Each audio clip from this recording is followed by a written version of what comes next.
It's action news with emphasis on the O. Oh my God! I'm John Pruitt.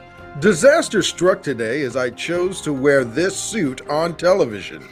Plus, there was a thing with a train and a car. This is a train. It's big. This was a car. Cars are big, but smaller than trains. Even this officer says so. Yeah, trains are much bigger. This is a truck. Bigger than a car, smaller than a train. Monica? I'm Monica Kaufman. This is fire. It's hot. It has flames. Don McClellan reports. When things get very hot, there's smoke. And when there's smoke, there's fire. This place got very, very hot. Hotter than a large speeding train. Picture Beyonce, Brad Pitt, and Denzel. Fire is hotter than them put together. Now, this man found out the hard way. His name is Max, but now his friends call him Lefty. I thought them little red and yellow tongues looked pretty as hell. Like they were calling me. So I put on my best cardigan and went and played with it. It's like they were teasing me, begging me to touch them like an old girlfriend. Burn me once, shame on you. Burn me twice. Man, that was pretty. In case you're not sure whether fire is calling to you or not, here's a hotline you can call to learn more. And we call it a hotline for a reason. It's fire, people. Fire. Get it? Thanks, Monica. Speaking of fire, what about this suit? It's fire. Has anyone used that expression yet? Am I the first? Will it catch on like fire? Anyway, the state legislature met today to discuss term limits and travel vouchers, but not until they held their weekly bingo game. Bingo was the first order of business. Legislators focused on their bingo cards until... Winner, winner, chicken dinner! Legislator Bill Jones, known as Mobile Home Bill, calls the bingo numbers every week. It's a Senate tradition.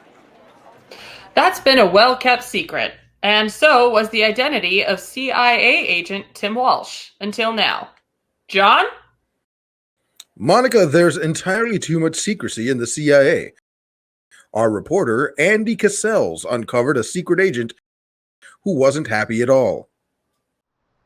I'm standing outside the Capitol building in Washington, where I tracked down and followed a man who turns out to be a secret agent.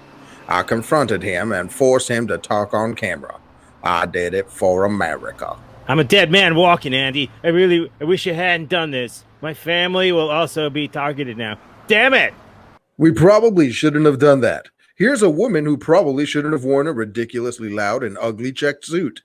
Don McClellan reports. In case you thought the fashion police was just a snarky saying, think again.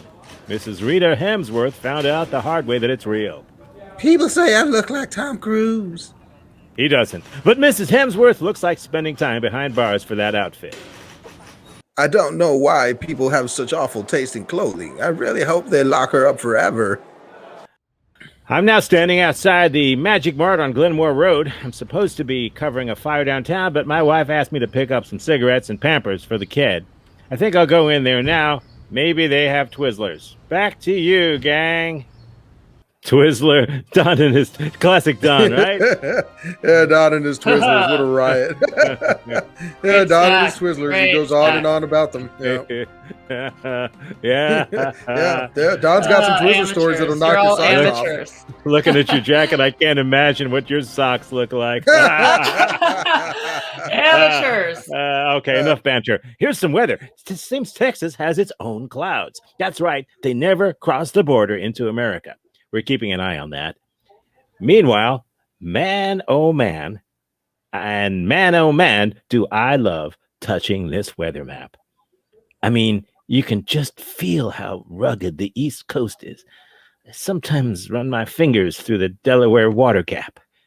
But even the ocean feels incredible. So smooth. Ooh, you can feel the waves. Thanks, Johnny. You're kind of dressed like a giant Twizzler today. The U.S. Army has been looking into allowing its troops to wear bell-bottom jeans to keep up with all the groovy new fashion trends.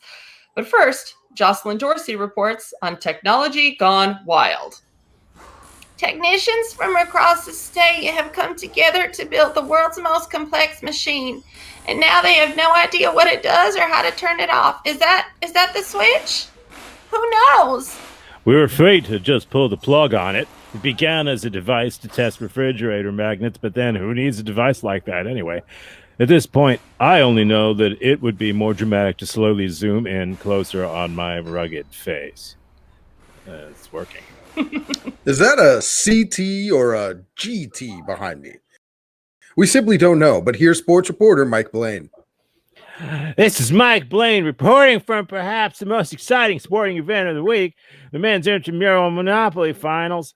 5 young men who will never kiss a woman are racing around the board. Of course, the only chest they'll ever touch is the community chest, and the only chance they'll have is none. Roll all the doubles you want, Junior, and put up them hotels. You'll never be a racing car, only an old shoe. Monica, back to you. Thanks, Mike. Awesome callers. Speaking of callers, they collared that Matthews guy. He's obviously guilty as hell. Everyone knows it. I mean, look at this guy. First of all, do innocent people have mud shocks of themselves? I don't think so. His trial is coming up, but there's no way the bastard will get off. Don McClellan talked to this seedy-looking lawyer. Mr. Kermish, you publicly stated that your client should go to the electric chair. Do you think that's a wise move? Look, I'm a lawyer. I have mouths to feed, I have suits to buy, and personal grooming equipment to maintain. This jamoke has what, maybe $11 to his name? That's Monopoly money, pal. I need to shake off this clam and latch onto some real Bernie Madoff type stuff. Capiche? Apparently, Johnny the meteorologist was upset by the comment Monica made comparing his jacket and tie to Twizzler. He's ditched that getup and has this very personal report. John, many people don't know that my friends call me Johnny Two Clocks. Here's the reason. I own 2 clocks, plus a large machine that reminds me to look at them. That's right, I suffer from hyperclockia. You can help. Give money to your local Hyperclockia Foundation. Every minute counts, twice. Only you can stop these clocks. Johnny Two Clocks, a timely issue. How ironic that we are now out of time. For no reason at all, I'll say goodbye for Monica, even though she's right next to me. Good night, and remember, trains are bigger than cars and trucks.